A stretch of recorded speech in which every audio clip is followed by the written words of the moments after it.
So before we start, just make a quick introductions on our speaker today. So in this beautiful afternoon, we have Sarah Wan from Klook, who is also the current general manager leading the operations in Indonesia, Malaysia, and also Singapore. So before proceeding to the role as a general manager, she was also the head of marketing director for Southeast Asia on Indonesia markets and Indonesia, Malaysia, and also Singapore marketing operations. So I think it's a great pleasure to have Sarah today for sharing with us on the topic on decoding consumer decision making in travel, where she will share with us more on the current trend, her insights, and also some of success story on Klook, how Klook's becoming who they are today. So without further ado, we'll pass the floor to Sarah. So I will stop screen sharing and then you can start your screen sharing. Okay, yeah, thanks, Lamin. Let me hang on. Let me just get my screen up.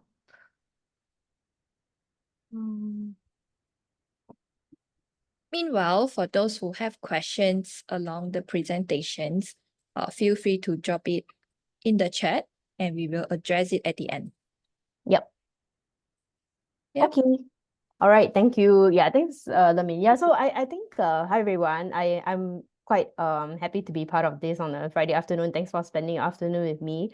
I think given that the session is also not a very large one, feel free to ask any questions along the way. I will try to make this as interesting as possible and not too dry or theoretical, right? But what I'm about to show you, I mean, I know that I think I was asked to share generally about consumer decision making in travel, but specifically for the purposes of the presentation today, what I'll focus a lot more is actually more on Gen Z and newer consumers that actually Klook right now is trying to target. So the presentation that I'm about to show you is also actually an excerpt from our own summit that amongst the leadership level that we just had in Bangkok a few months ago, right? So actually this is content that we actually discussed quite actively at our last leadership summit also. So yeah, I'm keen to get your views whether you feel like we are right, we are wrong.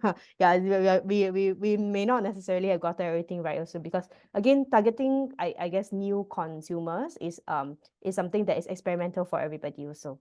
Yeah. Okay, so maybe before I go deep into the presentation, I wanted to just introduce Klook again in case some of you are not familiar. Right, Klook, we're actually Asia's leading platform for experiences and travel services. So unlike, I think, a lot of the other online travel agents, Klook actually started off in experiences rather than, let's say, starting off with in flights or hotels. Yeah, so and I think that differentiates us a little bit from some of the other more typical online travel agents that you might see. Yeah. Okay, sorry. Yeah, so this is us. Actually, aside from I guess selling attractions, which most people know us for, we do have a lot of other activities as well. So you can find activities, experience, F&B. Basically, our guiding rule of thumb is whatever we feel a customer might actually need when they are in destination, or when they're thinking about what to do on a holiday. We try to actually make sure that we have that product on board, right? So for example, if you're thinking about going to Bangkok, right? Bangkok, most people go there to shop, or most people go there to eat, or most people go there and do spas. And that's why you will see that maybe our Bangkok offering is very different from what you can find on our Japan pages, which is and our Japan pages will be more focused, let's say, on tours, right? So I think the offering actually differs from destination to destination, and it's very much, I guess, driven by what consumers are searching for or when they think about traveling. Yeah, so our mission is really to bring the world closer through experiences. And this is kind of like our kind of USP lah to customers, right? So I think this is no longer super groundbreaking, but on the left you have like seamless QR code redemption. Back when I joined the company about 7 years ago, I think QR codes were not that widely used or accepted. Actually, COVID really did accelerate this a lot more, right? So but back then this was more, I guess, groundbreaking in a sense, because a lot of attractions actually didn't really accept QR codes. A lot of them were still relying on paper tickets. We are also actually a very large reviews platform. So I guess you might ask, okay, what's the difference between us and, let's say, a TripAdvisor? The difference is that ours is verified reviews, meaning to say that you would need a Klook account and you need to have gone through the experience before you can leave a review. Unlike, let's say, TripAdvisor, where you can actually, anybody can leave a review, and there's no verifying whether they have actually gone through the experience or not.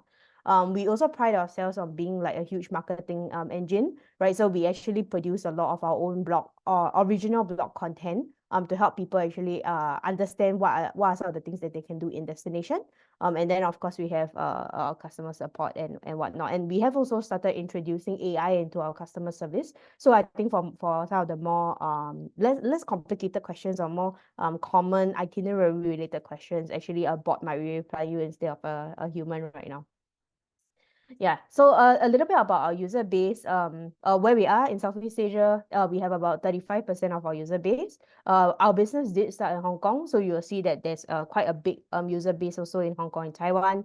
North Asia, so your likes of Korea, Japan, forms 20% of our base, and the rest of the world is 10%.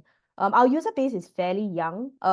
We play mostly within the 18 to 35 year old age range. But actually, in some of our more mature markets like Singapore, we are seeing actually a lot more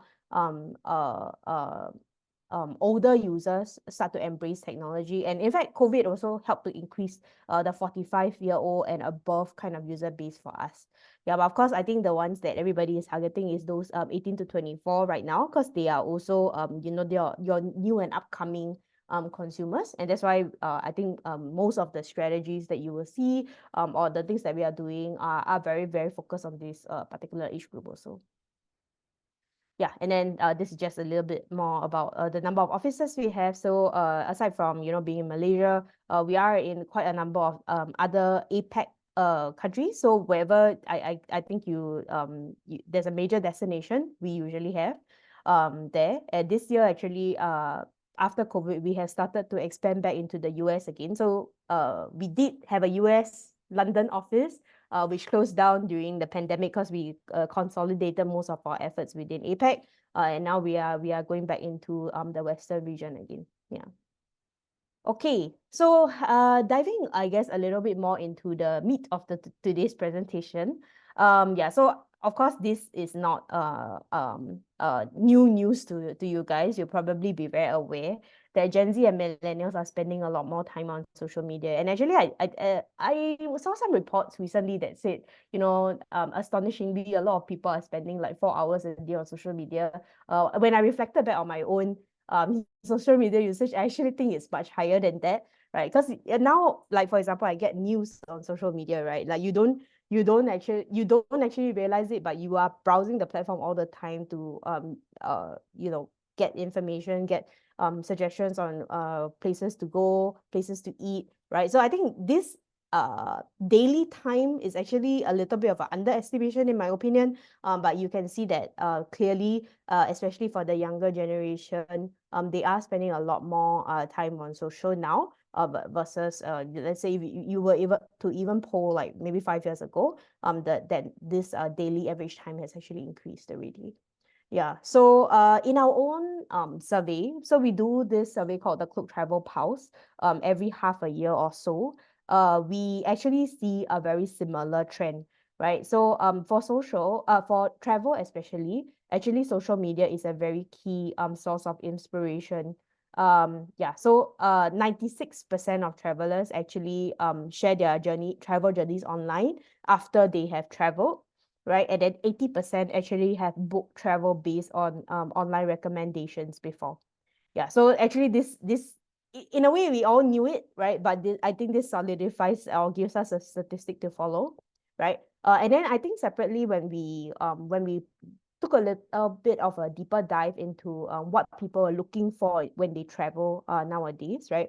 Actually, a lot of people firstly are willing to spend more on their travel budget in 2024, right? So call it revenge travel post-COVID or whatnot. right? We are seeing actually people spend a lot more, and especially on experiences. So 41% actually intend to splurge a lot more on experiences and activities lah. And I think this trend is particularly strong amongst like younger audiences who are seeking more different kind of types of experiences. Yeah, so especially actually Malaysia and travelers from Korea, alongside travelers from Korea, India, it's not just spending 50% more. They're actually willing to spend up to 70% more also. Yeah.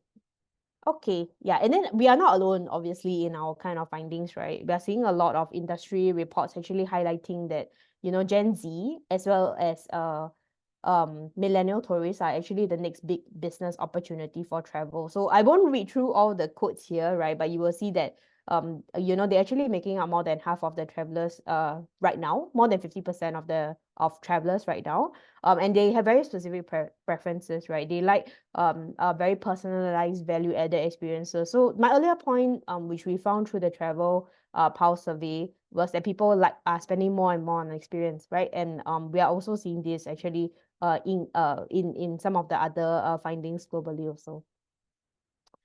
Yeah, so this actually translates to a market size. I don't even know how to read that number. I've given this presentation before, and I up to now I still cannot. I still haven't figured out how to read that huge number, right? But it's a very big market size that we're talking about by 2027. If we look at the experiences market alone. Yeah.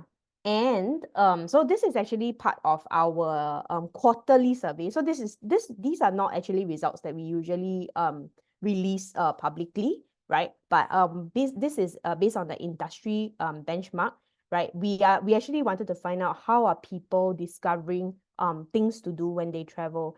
A lot of people say Google is dead. Google is not dead yet, right? You can see that actually search engine results still formulate about 50% of your overall kind of like travel discovery.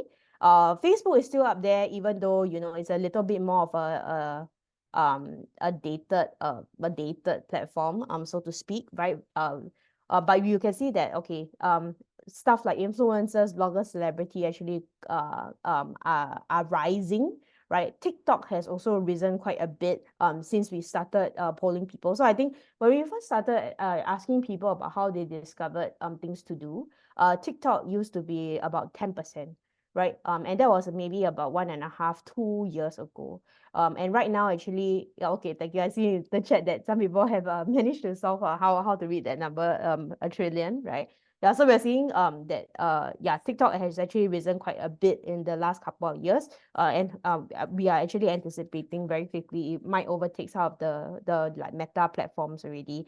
Yeah, YouTube is still up there as well, and I think it's very prevalent, especially in Western markets, right? So different markets also have slightly different preferences, right? But we are seeing, okay, social is definitely on the rise. Actually, if you combine all the different like social preferences to search on social right now, it probably exceeds Google, right? And then we are seeing that people are looking at influencers, bloggers, celebrity, and the other one is kind of review sites and forums similar, right? So those are the kind of channels that I guess we can't ignore in the customer decision making funnel.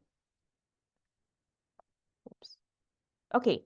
Yeah, so I guess I don't know the age range of the people in the room, right? But I think one of the things that we asked ourselves at the leadership summit amongst Klook employees is, do we even speak the same language as Gen Z? So the average age in Klook, I think, is around, okay lah, now slightly higher, maybe around like 30, I would say. Right, so I think a very real question for a lot of the folks in the room and the leadership team, obviously the age range goes up a little bit, right? Was whether we even speak or understand Gen Z lingo. Yeah, so I don't know. Does anybody know what skibbity toilet means? This one I have to admit I did not know. I'm not huge on TikTok. Yeah. Okay, I'll just go breeze through very quickly because I'm not sure whether I should wait for answers or not. Right. But skibbity toilet, for those of you who don't know, means something that is just like pure brain rot, right? So okay, very demure. Yeah. Yeah, I do need to actually do homework to kind of like make sure that I stay up to date with all the terms and the kind of like trends out there, right? Because I lead a very Gen Z team also, right? So sometimes I need to make sure that I'm up to date the terminology lah. So yes, so sorry. Yeah, so that's the definition of skibbity toilet. It's not a very clear definition, but yeah, kind of you can use it in a lot of different contexts. And then the second one that we quiz everybody was Riz. I think Riz was a easier one, right? For most, for at least a Klook leadership team to guess. Yeah, because it does mean charisma. At least there's a slight link to the actual word, right? So it was easier for most people to guess lah. Yeah, and then the last one that we asked was aura. Okay, this one I think only one person in the room at the time got it correct. Yeah, yeah. Arifa, are you Gen Z? Yeah. I'm not Gen Z, but my kids mention it a lot. So yeah. Okay, okay. Yeah. So you're very familiar with all these terms. Yeah. Yeah. Yeah. Anyway, aura, it means they talk a lot about aura points, I guess. So as if you do something good or something is very cool, then aura plus 100 or I will deduct like aura points for this blah blah. So something, anything that I guess is a cool, will add to your cool factor. Yeah, so I think it was a very real wake up call to a lot of us in the room also, like whether we even understand the lingo, right? And actually what we needed to face up to more and more was the fact that social media was really influencing purchase decisions also. Yeah, so you will see that book talk, right? Where even in physical bookstores, you see they're looking at what are some of the books that are recommended on TikTok, and that actually drives their purchase decision. Get Ready With Me is something let's say a beauty brand cannot ignore, right? Because those, like, what is recommended as part of your like getting ready routine actually it influences sales, right? And then the last one is like I guess TikTok made me buy it, right? I have colleagues who even buy like frozen chicken breasts because they've seen it trending on TikTok, right? So I guess the point here is that discovery really drives that purchase behavior. So as a brand or travel brand, right, how do we actually make sure that we are part of that discovery journey also? Yeah, so this is done by our social media team, and this is kind of like the profile that we wanted everybody to focus on, right? Cinder, who is like a 23 year old, she uses more than 3 hours of social media daily, very short attention span, super influenced by anything that's user generated or influencer content, right? And she likes, a more authentic and transparent kind of like brand tone, right? But at the same time, when she uses social media, she likes to be entertained. And she will create some of her own content also based on her own recommendations and experiences, right? And she can be very spontaneous about choosing a destination, right? So basically something looks cool on TikTok, she might just go ahead and try it. Also, yeah. Yeah, attention span less than 8 seconds is very real. Yeah, so I guess those, some of you who may be more, I guess what quote unquote traditional marketing trained will know that last time in marketing school they will teach you about this thing called the linear marketing funnel. Okay, last time we didn't call it linear lah, we just call it marketing funnel, right? Where people it's really like it really comes down like a triangle, right? So you start with awareness, consideration, conversion, loyalty, and then advocacy, right? And this was how a lot of us used to create marketing plans last time also, right? But then what I wanted to talk about was actually how the Gen Z has broken the marketing funnel, right? It has actually become more like a marketing cycle, and it may not necessarily also go in a circular format. It might actually jump from point to point. So how do you make sure that you kind of like have checkpoints at every stop lah? Yeah. So rather than me go through the theory, I wanted to play you guys a video, right? To explain this. I was told that the sound on this one is a little bit soft, so you might need to increase the volume on your side. Otherwise, there are subtitles also. Yeah. Gen Z broke the marketing. So instead of something that looks like this, to reach Gen Z, marketers are supposed to use this. What is this? How do we use it? Let's draw it up. So say it's a loop, let's draw it up as a loop. First is inspiration. Well, this is generally about building awareness. The way it's framed in the article is is making people feel like they're an insider, like they're on top of a trend, or at least they see an influencer they respect being on top of a trend that they want to be a part of. This will show up mostly with influencers and social media, maybe newsletters, podcasts, something of that nature. Next is exploration. It's where someone's going to try to learn a little bit more about a product or brand that they're interested in. So they might be learning this from their website, from their own social, or things that other influencers are saying on that brand's behalf. Next stage is community. Think of this as anything beyond the specific product or service that a brand offers that they do for their loyal buyers. Things like pop-up events or other exclusive opportunities or content, things that are not directly related to selling the product that still feels relevant to the people that are in their audience. Last is loyalty. That's not only buying from the brand over and over again, but for a quote-unquote Gen Z audience, this is about creating content and talking about the brand to their friends and peers. What a loop model that helps feed into inspiration and exploration for a new subset of people who have not already interacted with a particular brand. Yep. So that was kind of like the Gen Z marketing loop, if you will, in very quickly in 2 minutes, right? So I guess it's more a lot of us are now thinking about I guess how to actually make sure that we have sufficient touch points in this kind of like marketing loop or circle, right? Rather than thinking about it in a pure linear funnel lah. Gen Z. Okay, let me. Yeah. So specific to I guess Klook context, and what we had to think about was how do we make sure that people are getting hooked and finding out what Klook is.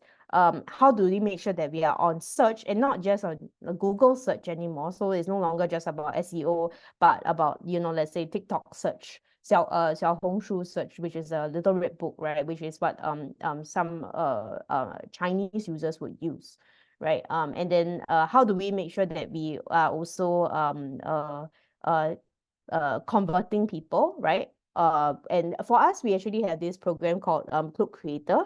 And I'll talk a little bit about that in a bit, right? But creators are basically content creators, and they can actually be anybody with a following of more than 1,000 followers, which is quite not very high these days, right? Anybody who can create a piece of content, we actually recruit them into our creator network and use them to actually try to increase the amount of search results that we have on social media, and convert them using promo codes also. Yeah, and then make sure that, let's say after the customer has experienced something, how do they create content and mention Klook as part of their content also. Yeah. Yeah, and then it's a loop. Yeah. So I think yeah, we need to capture attention and kind of like tell our brand story.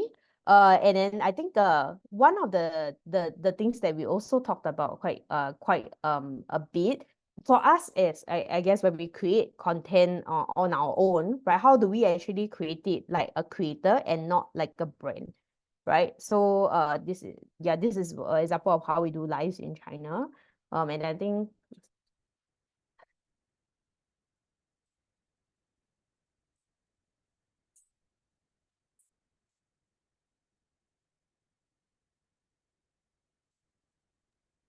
Sorry, Sarah, for this supposed to have sound or? oh yeah, it's supposed to have sound. You guys can't hear, is it? Yeah. Oh, okay. I'm so sorry. But maybe I can send around the links later, right? But this is an example of what our Australia team actually did previously. So this is actually on our ANZ TikTok account, right? And one of the things that we actually did rather than just kind of like produce the usual type of content. This is Abby, so she's one of our employees, and she is the face of our TikTok account. So she kind of so this in this particular video, she's actually asking my counterpart, so the general manager of Australia, to send her to Bali, yeah, as part of her job.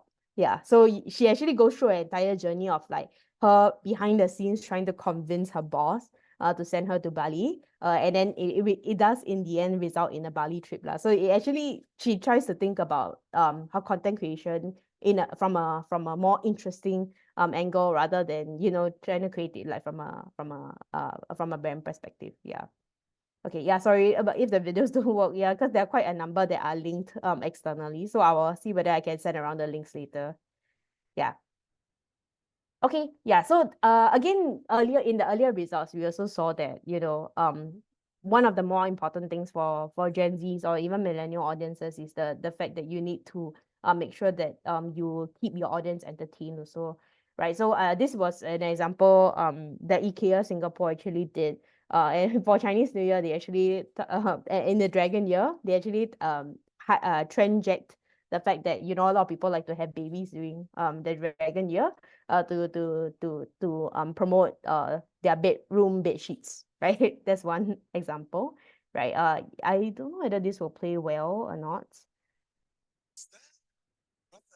Okay, yeah, but otherwise, I think I can send this later. This was actually done by one of our competitors, Booking, right? About and was promoting something that a kind of like search filter or feature that they have, which allows you to select rooms that actually include toilet roll. Yeah, so I think this is they try to make it a search filter or a search very regular kind of like search function a little bit more interesting for social also. Yeah.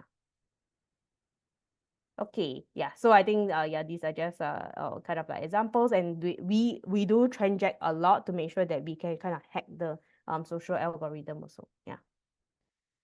Okay. Social again is the new search, right? I think this is a lot of people actually tell me nowadays like they don't really search on Google anymore when they want to understand what are some of the things that or what to have for dinner. They actually go on social and search on TikTok or search on I think Instagram is also trying to improve its search right now, right? So try to we are actually looking a lot more at video content than written content. Yeah. So I guess the question to everybody here is, would you trust an unknown brand, or would you trust, let's say, somebody actually introducing a product to you, right? I think this format of videos are very common now, where you have a talking head in the front, right? So, but the answer is, well, basically, you would trust somebody like a face, right? You would trust somebody actually giving a more personal recommendation rather than a brand trying to convince you that it is legitimate. Yeah. Okay. So again, how do you get more user generated endorsements, right? Yeah. So when it comes to I guess finding travel inspiration, we try to find a balance between a kind of like product generated content and a user generated content. Yeah. Okay. Yeah, so this was a general rule of thumb for us, right? If all roads lead to Rome, then all social media content should then lead to Klook. Yeah, so this is the ambition that we have for our marketing teams in general. Yeah. Okay. Yeah. So these are just examples of how we can kind of like flood the social search feed, right? Something that's created by us, something that's created by our creator, and something that is created then by our customers also, and encouraging this kind of like user generated content. Yeah. Yeah. So yeah, search extends beyond TikTok and YouTube. This is just the example again of the number of social media platforms that we need to cover these days, right? So I mentioned Little Red Book earlier. I think now YouTube is also doing a lot of shorts, right? So these are the kinds of we need to make sure that the content kind of translates across all these platforms also. Yeah. So obviously we can't do it alone. I think it's quite impossible for any brand to try to do it by themselves, right? So how do we really harness the power of the community to create this kind of content, right? One of the ways that we do it is actually to make sure that that we interact a lot more with our fans, right? So we actually rather than generate a new piece of content always, we actually interact with we are starting to interact a lot more with different pieces of content through the comment section. Yeah. So again, This example from Netflix is exactly how brands should be interacting on social. A few days ago, they launched this movie called Under Paris, which seems to be about a shark in the Seine. okay, sorry, is there sound or is there no sound? This one we can hear the sound. Oh, okay. Then let me just play this video first. I do see a lot of questions in the chat, more related to the supply side. So later I will get to those questions also. Yeah. Okay. Netflix is exactly how brands should be interacting on social. A few days ago, they launched this movie called Under Paris, which seems to be about a shark in the Seine. This launch post is fine, not the most compelling. It had a couple thousand likes, but for an account with 1 million followers, this should be much higher. Now, people start commenting, how are you making a shark film set in Paris and not calling it Shark Day Triomphe? Now, this post had 75,000 likes. And great, most brands will just get in the comments, reply to this, retweet it, but Netflix was getting a lot of comments like this. So today, 2 days later, they said what we should have called Under Paris according to people in our comments, and they made these great fake movie posters for each one. They tweeted this today, and this post already has much more engagement than the original post. This is not only fun and relatively low effort, this is exactly how the smartest brands are thinking about social. Social is a two-way dialogue, and I often say the comments are the content, meaning you might put out something like this. Really, the engaging commentary like this is where there's the opportunity, not only in amplifying your message, but allowing for you to do fun, low-stakes, reactive content like this. Yep. So this is one method that we are trying to engage a lot more with fans on social, and it's quite easy to execute also. It doesn't take a lot of resource. Yeah. Oops. Yeah. So yeah. So when we're talking about let's say user generated content, right? The one way to actually make users feel seen and heard is to make sure that we are creating content that reacts directly to, let's say, a comment, right? Or maybe something that they are specifically asking for. Yeah. Okay. Yeah. So let me just breeze through these examples. Yeah. So I guess the key takeaways, especially for content, is really being, creative with it, engaging with the community, and most importantly, I think, and for a lot of you who are, I guess, more coming from a business owner angle, right? How do you think about leveraging your customers, or let's say, creators who are already experiencing your product, to actually start promoting you also? Yeah. Okay. Okay. So a little bit of I guess a quiz here, and it's quite difficult to guess, I must say, this one. Right. So I'm gonna show you a series of like 3 videos, right? And I'm gonna ask you guys to guess which video has the highest views. Here's what you can expect on a first-class bullet train ride from Tokyo to Kyoto, also known as the Green Car. This train is extra quiet, it has larger legroom and a ton of luggage space. The restrooms are clean and nice, the seats recline, they're plush, and has reading lights. They also have outlets so you can charge your gadgets. Okay, I'm not gonna play the whole thing. It's a little bit long. Yeah, I'm just gonna show you guys like quick snippets. % on tickets and rides or bullet trains when you travel across Japan versus JR Pass. By now, I'm sure nabalitaan nyo na yung price increase of JR Pass. But in case you missed it, you can just look at this table and you can see that it has increased up to 70% last October. So if you're going to Japan soon, bookmark this and watch till the end. Okay, and then the last one. If you are traveling across cities in Japan, you need to book a Shinkansen on Klook to save your time. I went from Osaka to Kyoto and Kyoto to Fuji in the Shinkansen, and it was so convenient and fast. I took only 14 minutes from Osaka to Kyoto. Okay. Yeah, so these 3 pieces of content, I guess, any guesses to which one actually did the best? 3 best hook. Okay. 1, 3, 3, 2. Okay, quite a variety of answers, but I'm pleasantly surprised actually, because from just based on the votes in this particular room, right?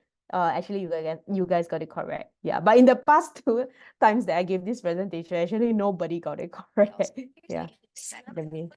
Okay, yeah. So but the point that okay, the kind of hypothesis we have, of course, it's the hook also, right? But the hypothesis we have about why the last one actually did the best, even though the follower count is actually the lowest, right? Is because they use a trending piece of music. Yeah. So again, you can't really predict.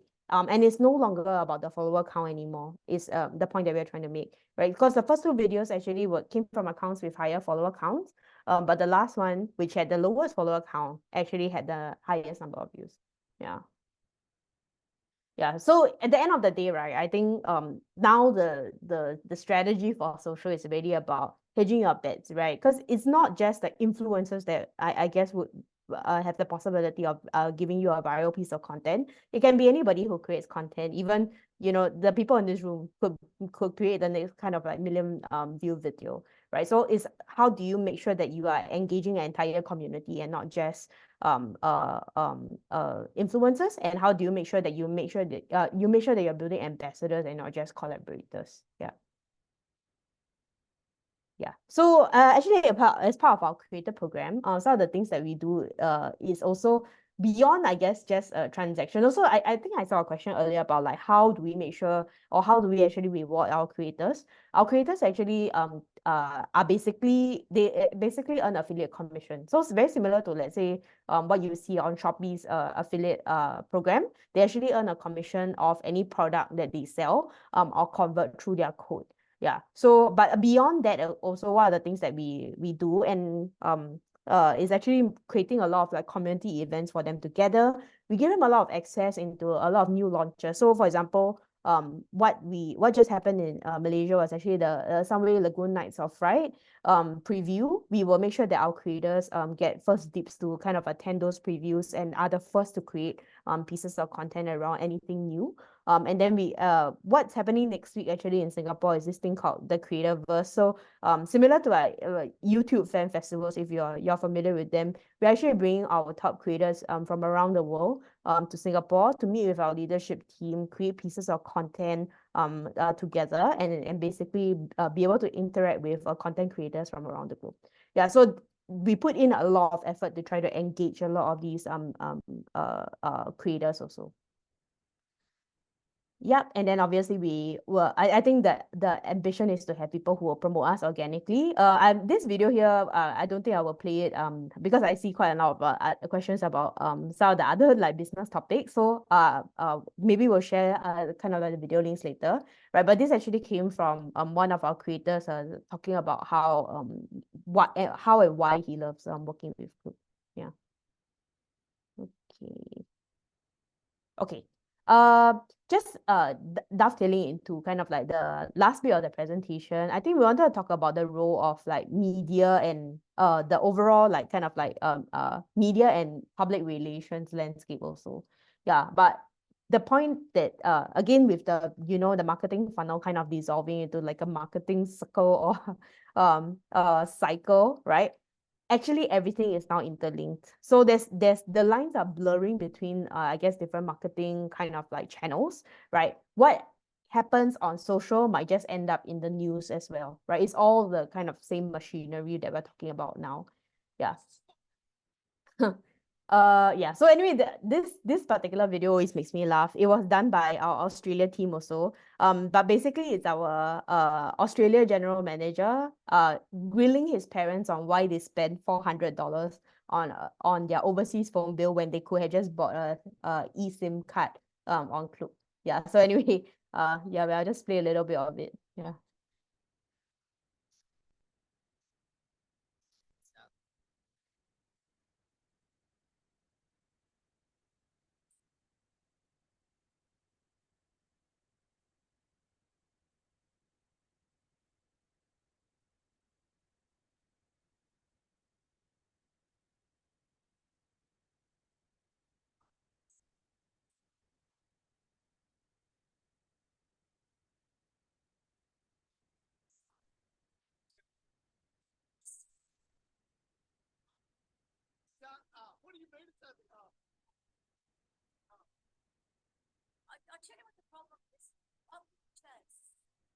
Yep. So anyway, this video actually went viral, right? And the point is it actually translated into a lot of other media coverage for us also, right? So Yahoo Finance actually wanted an interview to talk about how it is actually a problem that boomers are spending too much on their phone bills. Yeah, so I guess the point here is that whatever actually happens on the social media space can now translate to a lot of other kind of avenues in the marketing realm again. So again, the lines are blurring a little bit. Yeah. Yeah, but of course, bad stuff also does make its way around the internet. So I guess we all the point is that you need to make sure that product everything is solid lah. So this is a not so good example, right? from us in Singapore about how like our Hamilton ticket bookings actually didn't go so well, and it resulted in not only social media backlash, but it also resulted in a lot of like media coverage also on this incident. Yeah. Okay, let me just maybe skim through this. Yeah. Okay. So I guess the last couple of points from me is that people are now getting their news not just from news media alone. I don't remember the last time I picked up a newspaper actually, right? So most people are actually reading their news online, or they might actually be getting more of their news from individual creators again. Yeah, so I think we do need to recognize this marketing landscape shift overall. It's no longer, they do not necessarily now need to be like 100% certified, credible kind of news sources, right? What actually converts or what actually convinces people to buy something could be individual creators. Yeah. So again, it's not just about corporate news, etc. It's also about making sure that we create kind of like cool or key content. Yeah. Okay. I will just skip this because it's more related to PR. Yeah. Okay, I'm quite, you can see me kind of like rushing through the last few slides because I'm quite keen to get in on the questions. I know you guys have quite a lot, and I actually received a list before then also, right? Yeah. So let me, how should I run this? Should I address the questions before and then go into the ones that are appearing in the chat? I think we can go with the one on the chat first. Okay. And I will go through the list of questions if there's not Okay. yet. Are the participants allowed to unmute also? Yes, they Okay, can also cool. unmute to ask questions. Okay, cool. Yeah, okay. Let me let's make this a little bit more interactive. And I think for the question that asked about whether we can share some of the videos, etc., I think we definitely can after this. Yeah. Okay. Where should I start? Okay, I'll just go through the list, okay? And then if it's your question, feel free to unmute or like ask me directly. Yeah. Hello, Wansin. Go with Wansin first. I think she has a few questions, so maybe Wansin, if you want to Yeah, we met at WIT also. Yeah, in Penang. Yeah, I Yes, recall. hi Sarah again. Hello. Yes. Okay. Yeah. Okay. So my first question is about So my first two questions are about suppliers. About the QR code. It is really very fascinating to see how Klook is able to do it with massive independent suppliers, right? So how does it work, and how do you actually make it happen? Yeah. Okay. To get more into, I guess, operational detail. For a lot of the independent suppliers who may not necessarily have their own system, we basically try to encourage them to use our system as their operating system, right? So our customers, when they make a booking, a QR code is generated. And then the merchants then they have a separate version of the Klook app called the Klook Merchant app. They can use that app on any kind of like, as long as they have a smartphone, they don't need like any special device. They can use that app and then scan the codes and mark them as redeem. Yeah, so basically we provide an operating system to independent merchants who may not necessarily have the capacity or the capability to have their own, right? So we offer it as an existing system for them lah. Yeah, but then of course when we're talking about some of our big merchants like big attractions, etc., then there's a lot more tech integration work that needs to happen in order for us to, let's say, accept their codes, right? Because they would have their own systems and devices. Yeah, so that's that. Yeah, but I guess for the most part, actually, a lot of our small merchants use the unified QR code, right? And in fact, we are trying to increase the amount of capabilities that merchants have access to. So one of the things that we just recently launched maybe earlier this year is actually in-app messaging system. So this is particularly important for our, let's say, airport transfer merchants, right? Because they are used to maybe asking customers for WhatsApp details, right? But again, North Asia uses Line, Southeast Asia uses WhatsApp, sometimes KakaoTalk, right? So the merchants can't be possibly keeping up with all these different systems. So one of the things that we tried to do was actually introduce an in-app messaging system, which will open up 48 hours before the booking is set to happen. And then they can actually just message each other via the Klook app respectively, the consumer and as well as the merchant app. Yeah, so those are the kind of like tech that we try to provide to some of our more independent merchants. Yeah. Thank you. Yeah. Oh, question 2. What do you do to Right. enable onboarding of suppliers at scale? Yes. And And maybe I safely? can just add a bit more on what you say, right? You Mm. provide the Klook merchant app for them to use. And how do you convince them? Because they likely might have their own, likely there are many other platforms which are trying to convince them to, use my app. So how do you win them over to download an additional app? Yeah. Yeah, it's a bit of a tough one. I think for us, we generally we based on the volume of bookings, the merchants do choose to use our app, right? So at the end of the day, we are kind of at the stage where yeah, because of Okay. sheer volume lah. Yeah. Right. But I saw in the earlier submitted questions, there's a list of there are some questions around like how we managed to get merchants on board in the early stages and all that. Yeah. Yeah. So yeah.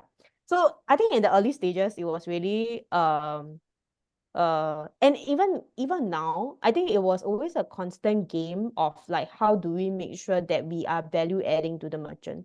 So I think in the earlier days, in recruiting the first 100 merchants, I wasn't there, by the way. I think by the time I joined, maybe we were a few thousand merchants in already, right? But maybe the first 100, what I heard was that firstly, we approached the really small and independent ones, right? We really help them with stuff that maybe they were not so familiar with as merchants, right? So a lot of the pain points for the merchants were operational, right? How do we make sure that there's an easy way for customers to discover us, and how do I make sure that I can, let's say, communicate with the customer, etc.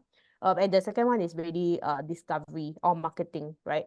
As a travel business, I think one of the biggest pain points for a lot of our small merchants is I don't have that money to fight against big, like let's say attractions, right?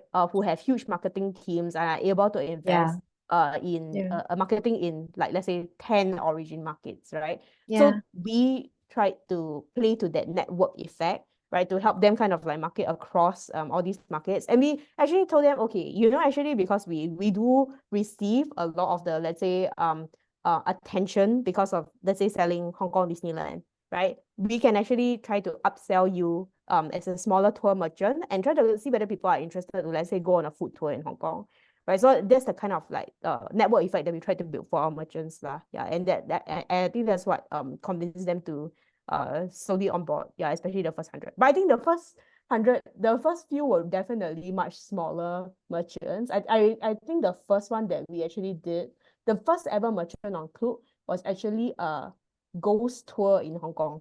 Yeah, so it was totally not what you would expect. It's not like a big cable car ride or anything. It was really like the small tour merchants that believed in us. Yeah, at the beginning. Yeah. But sorry, related to onboarding of suppliers. So obviously we do have our business development teams, right, who onboard the suppliers. I guess like those are there are some like obviously suppliers that we hunt based on what we see, having a high demand. But we also have what we call self-onboarding, right? So a lot of our merchants are now, especially the tours, they basically just sign up via our onboarding system. In terms of safety, anything related to, I guess, water sports, transport, and all that, there's a process to make sure that they have the relevant licenses. And then of course, one of the main, we can't police everything, right? So one of the main, in terms of, we can't police all service quality, right? So one of the main things that we rely on is actually user reviews. So you notice that on Klook, there aren't a lot of activities that have low user reviews, and there's a reason for that. Anything that consistently falls below a user review of 3 out of 5 gets off-boarded the platform. Yeah, so we try to maintain a kind of like a certain standard of service quality also. If consistently they are below 3 for, I think, 2 to 3 months. They'll be given a series of warnings, of course. But then after that, they're off-boarded lah. Yeah. So we do read the reviews quite closely and also monitor the quality of the activities. Got it. Thank you. A lot of gems. I'll pass the Yes. time to the next person. Okay. Ivana. Okay, link to TikTok talking about marketing cycle. Yes, can provide that. The last one is do you pay Klook creators by affiliate payment or by one sum? They are paid on a monthly basis. But there is a minimum payment amount. So they do need to earn, I think, at least USD $200 in terms of affiliate commission before they are eligible for the first payout.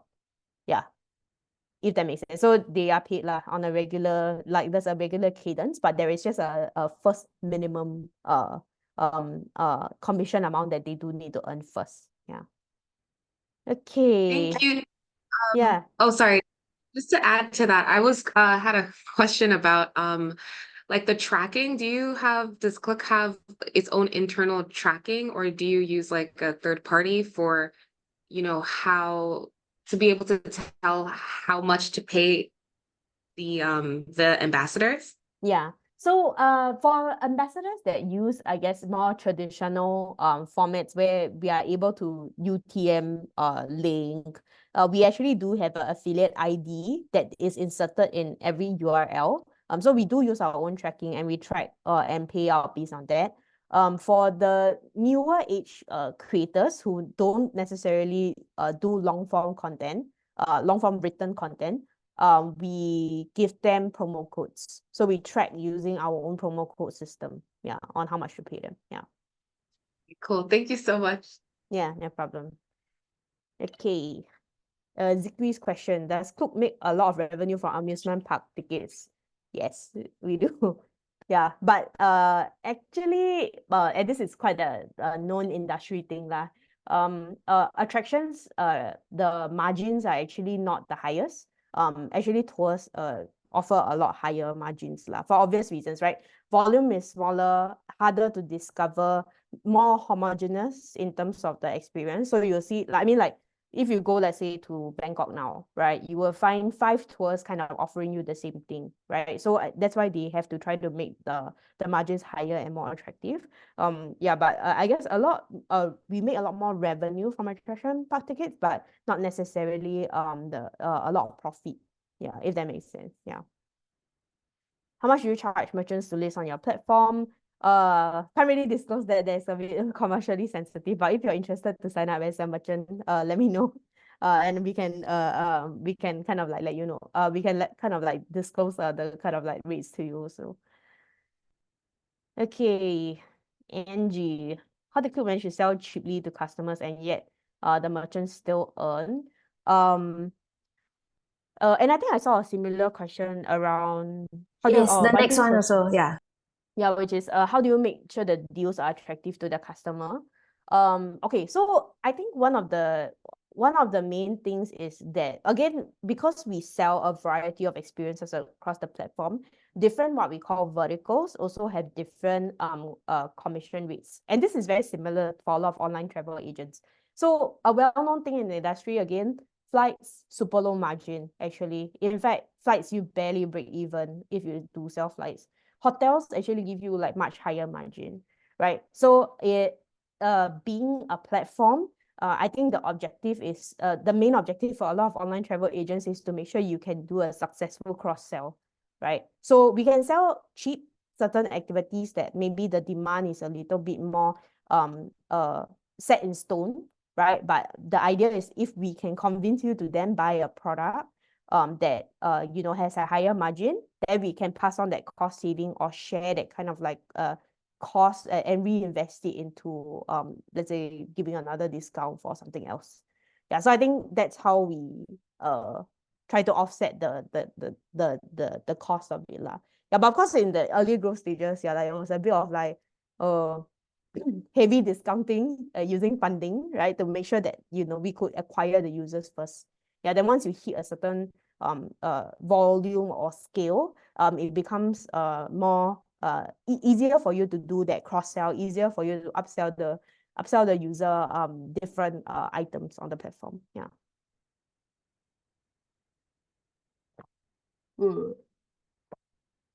How does customer decisions and trends influence your growth and expansion strategy? Always, actually.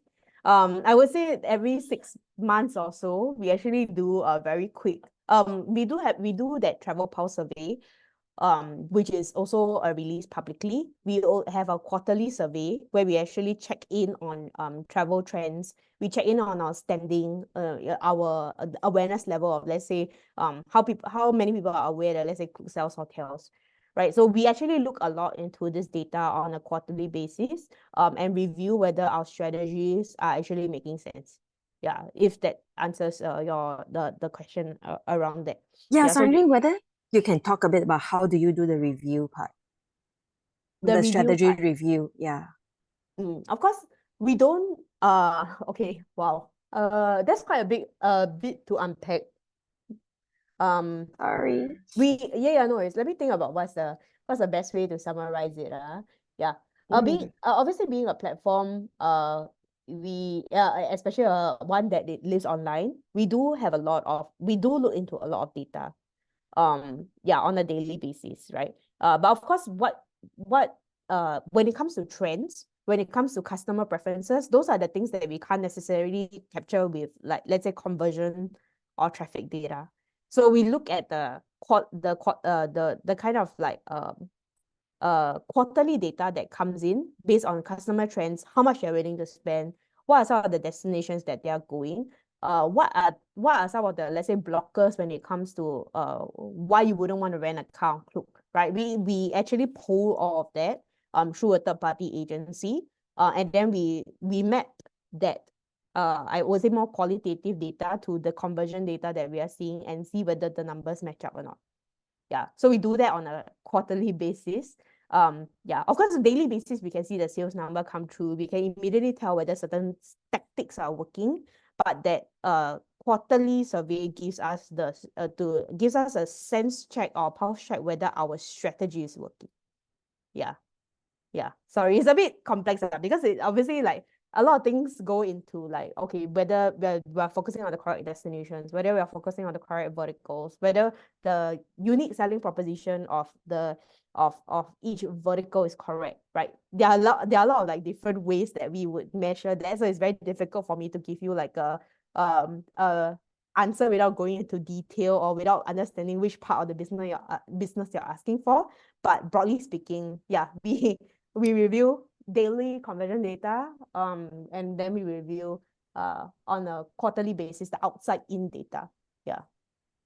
Sure, probably a webinar on its own already. Yeah, correct. I don't think webinar alone will be able to finish, actually. Yeah, because we will have to, like, cut the different pieces of the business up to understand, because how you would sell, let's say, private airport transfer versus how you would sell an attraction is also quite different. Yeah, resources to keep up with social media trends and concepts like the ones mentioned in the presentation. I think we use a lot of, like, sources that are openly available. So the We Are Social report that comes out every year. They are quite if we are specific to the travel industry, there are a lot of reports also released by, let's say, Skift, Google.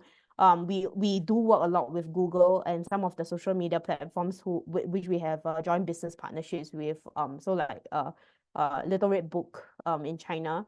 We get some of that data also to determine whether we are on track with our social media strategy. And then I think the other one I mentioned is the quarterly data quarterly survey that we do ourselves. So we actually keep that question list quite live for marketing teams to actually ask very specific questions about things that are happening there and then, rather than keep, like, to a dead list of questions that can't be tweaked. Yeah, so that's how we try to stay abreast of it lah. Yeah, but it's getting hairier and hairier, I would say, in the social media landscape. Again, trends change super frequently. And the number of channels that we actually need to be on now is quite staggering. Yeah. So there's Lemonade, Little Red Book. Then you still have your Facebook, Instagram, YouTube, TikTok.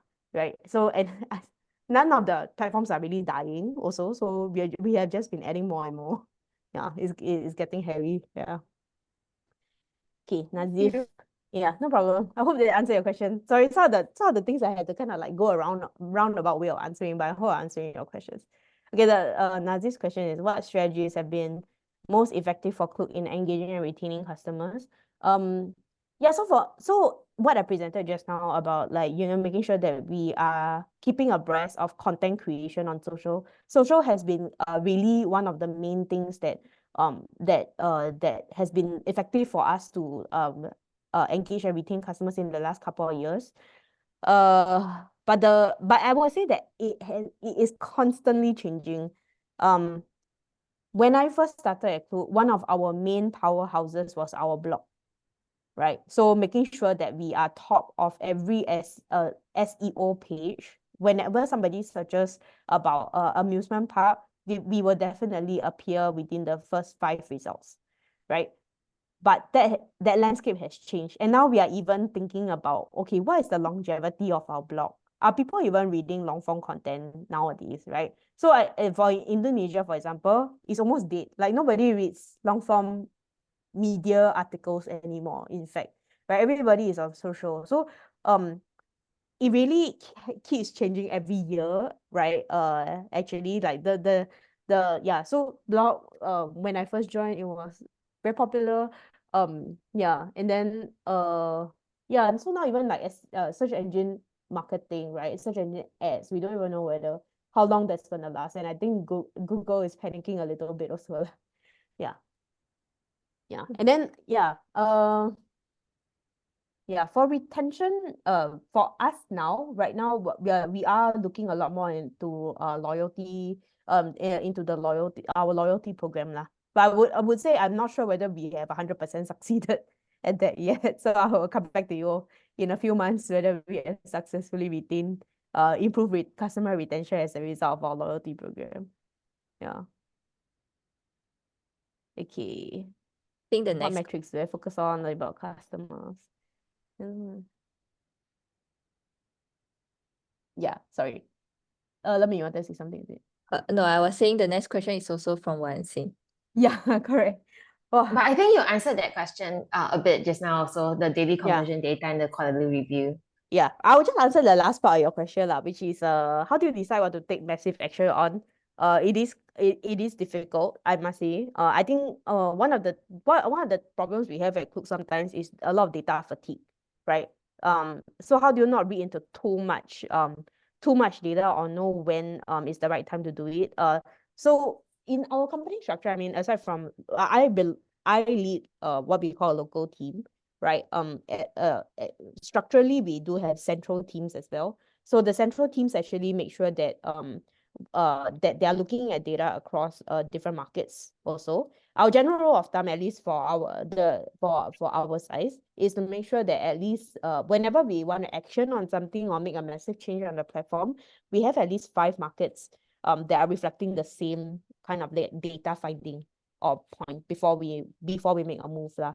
Yeah, so that I think the rule of thumb will change from company to company based on your size, but I think it's making sure that there's like you have some sort of benchmark in terms of the consistency. Either it's recurring for a while, it's recurring at scale, right? Then that's where you start taking action on it. Yeah. Okay, we could be open to a brand like a startup. Sorry, Daryl, I'm not very sure which Hi. brand. Hi. Hey, sorry, no. So we're a startup called LFG, and we're like a discovery engine platform. But we also obviously we run like socials and everything, and we're sort of like unexpectedly becoming like I'm unexpectedly becoming like a KOL for our brand in that sense, right? Like Yeah. I never had intention of being an influencer, but doing social organic marketing myself for my startup brand, like our page is getting like somewhat popular. It's growing in numbers, over like 4,000 followers now. We had a very viral video Yeah. recently about an Air Asia like robbery that we caught. You may have saw it. But yeah, that's us. Yeah, we're the guys. Yeah. But hence I was wondering, like, with the Klook Creative Program, we've explored the affiliate program before, like plugging some affiliate links, booking links on our platform itself. but we never really explored the creator program, and I only heard from you before that there's a bit of a vetting system, like 1,000 followers at least and whatnot. Yeah. Is onboarding like a brand like us a potential, like is there potential collaboration there for like LFG itself to be a Klook creator? Yeah, actually, I don't think we have restrictions on that. Yeah. So Okay, it is okay. possible to sign up as a creator directly also. Actually, we work with some more like platform or more, I guess, like media house type. So for example, Yeah, yeah. Rev Media is one of our affiliates now. Okay. Right. I think we're going to strike out a partnership with Halal Trip. So they are also like a Muslim activities platform. Yeah, so I don't think we are close to the you don't need to be like an individual to set up for the Yeah, creator. that was my question. If it has to be like me, Daryl's like on Instagram versus LFG's Instagram. Yeah, it Okay, doesn't great. have to be. So so I can just explore. I can just look up on the website, right? Or maybe I can directly contact you or Yeah. I something. think we can figure out the logistics after this webinar. No worries. Yeah. And see, I can pass contacts to Lemino so Okay, for perfect. No whatever worries. you guys are keen to sign up for. Okay, Yeah. perfect. Thank you so much. Okay, Okay, cool. great. Thanks. Yeah. Okay. I think there's another question from Rachel also. Yeah, on 360 virtual tour tech. I think it's a bit similar to Daryl's question also, right? So brand ambassadorship.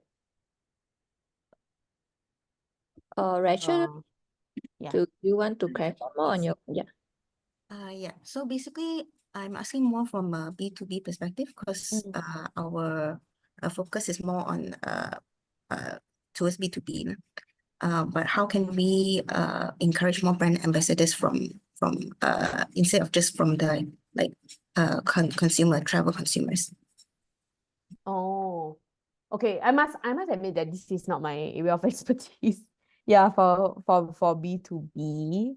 I probably need to understand a little bit more about your business to kind of like advise. Yeah. But I think if if it's 360 virtual tour tech, yeah, maybe we can connect a little bit after this also, so I can understand a bit more about your business and the business model. Yeah. But I just wanted to say that we actually do work with a couple of providers to actually create products also. Yeah, so one of the partners that we have worked with in recent years is this audio guide company called Cinewave. We actually create product together with them. Yeah, once you will know them because Jason was also at WIT. Yeah, so we actually work together with them to create a series of audio guide and AI translated products that we sell as sell as tours also. Yeah, but specific to creating a brand ambassadors for B2B, that one I need to think about. Yeah, because I don't have a direct answer for. Yeah. We'll love to connect to see what other things that we can do. Okay, sure. Okay, I think that's all the questions that are in the chat. Yes, I think you have addressed all of them. I Yeah. think from what the list of questions that we received earlier, I think you have also addressed most of them in your presentation. So the question just yes. I think one last question to close the space, right? So any advices for like young entrepreneur that want to start an OTA solutions, the startup founder out there, those who have an idea or wanted to start an idea on that. So any advices or any advice? I think the advice will apply to Klook now also, right? The one piece of advice I would have is like to stay very focused on solving or on what the customer problem is, and solving that one customer problem. Actually, sometimes at Klook, I find that prioritization has become an issue for us because we are trying to solve so many problems at one time with the number of kind of verticals that we have on the platform. And sometimes the decision-making process between different teams has become a little bit more blur, right? Because everybody wants to solve their problems all at the same time. Yeah. So I guess the prioritization, and I get in the beginning, I think it's very important to make sure that you are staying focused on one customer or target audience problem that you want to solve, and then make sure that you follow through and actually solve it. Yeah, because once as the platform grows, then it becomes more and more complicated to figure out what is your priority or focus. Yeah. Yes, exactly. I think this is the useful advice not only for travel tech startup, but also for any startup founder that want to solve everything. Yeah. Yep, I think then with that, that's all for the webinar sessions for today. Thank you